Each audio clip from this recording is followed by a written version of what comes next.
Hi everyone, my name is Bontile from 11 STEM Gauss and I'm here to discuss how I got my solutions for video output number 2. So video output number 2, we have 3 questions. So for the question number 1 in video output number 2 is, a community has 1,500 people with a mean age of 42 and variance of 16. If you draw a random sample of 30 people, what are the mean, variance, and standard error of the sampling distribution of their ages?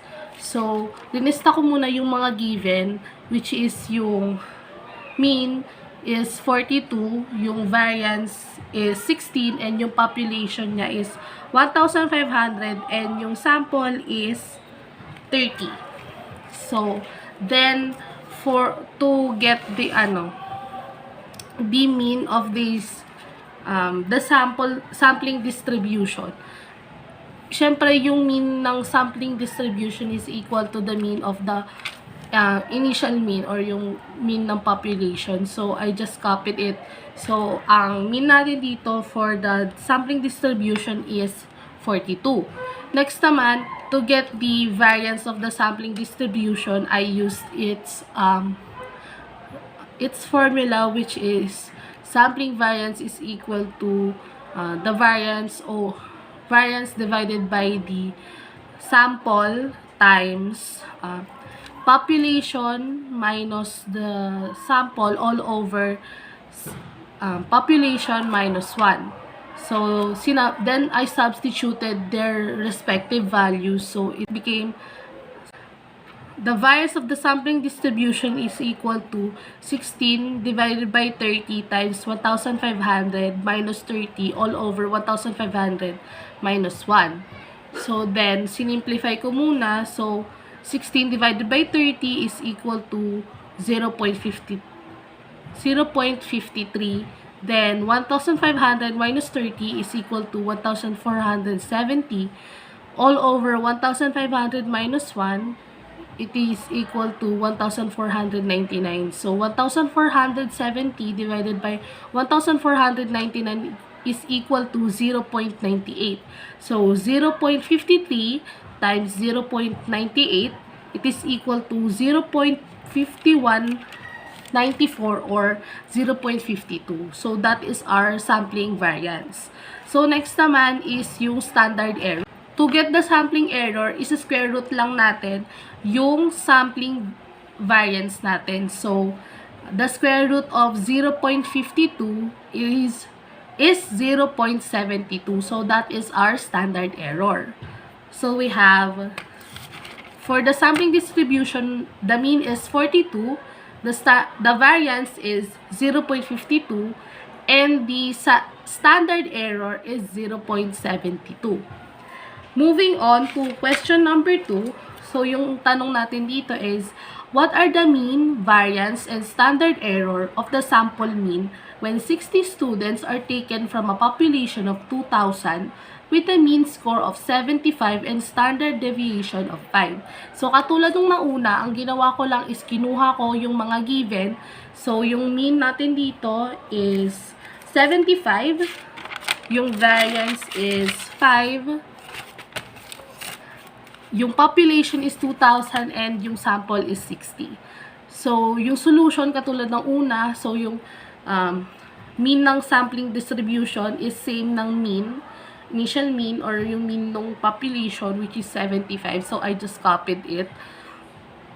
Next naman is yung sampling variance. So, to get the sampling variance, katulad din ng una, sinolve ko din siya using your given formula, and then sinubstitute ko yung mga respective values nila. So, 5 divided by 60 is 0.083 times 2,000 minus 60 is 1,940 all over 2,000 minus 1 is equal to 1,999. So, pagkatapos natin yung una is magiging siya, 0.083 times 1,940 all over 1,999. So, isi-simplify natin siya uli. So, 1,940 divided by 1,999, it is equal to 0.97. So, 0.083 times 0.97, it is equal to 0.08051. So, yun na yung ating sampling variance. So, to get naman yung standard error, we will just, i-ano lang natin, isi-square root lang natin yung sampling variance. So, the square root of 0.08, so the square root of 0.088051, it is equal to 0.28. So, that is our standard error. So, we have the mean of the sampling distribution, which is 75, the variance of the sampling distribution, which is 0.08051, and the standard error of the sampling distribution, which is 0.28. So, moving on to our third number, our question is, the mean sugar level of 1,000 patients in XYZ hospital is 150 mg with the variance of 64. If 50 of them were taken as samples, what are the mean, variance, and standard error of the sampling distribution? So, like nung naunang dalawa, binigay ko yung given. So, yung given dito, yung mean is 150, variance is 64, population is 1,000, and the sample is 50. So, to get the mean of the sampling distribution, I copied the mean of the population, which is 150. Then, to get naman the variance of the sampling distribution, ginamit ko na naman yung formula nun, tapos sinubstitute ko yung mga given numbers natin. So, 64 divided by 50, it is equal to 1.28. Then, so we have 64 divided by 50 times 1,000 minus 50 all over 1,000 minus 1. So, isimplify muna natin yung kabilang side. So, 64 divided by 50 is 1.28. Then, 1,000 minus 50 is 950. 1,000 minus 1 is 999. So, we have 1.28 times 950 all over 999. So, isi-simplify natin uli. 950 divided by 999, it is equal to 0.95.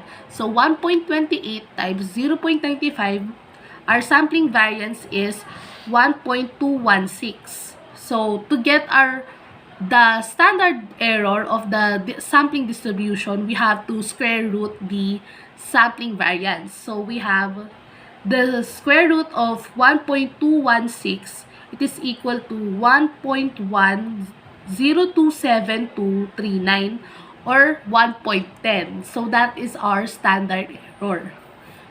So, that is all for my answer in video output number 2.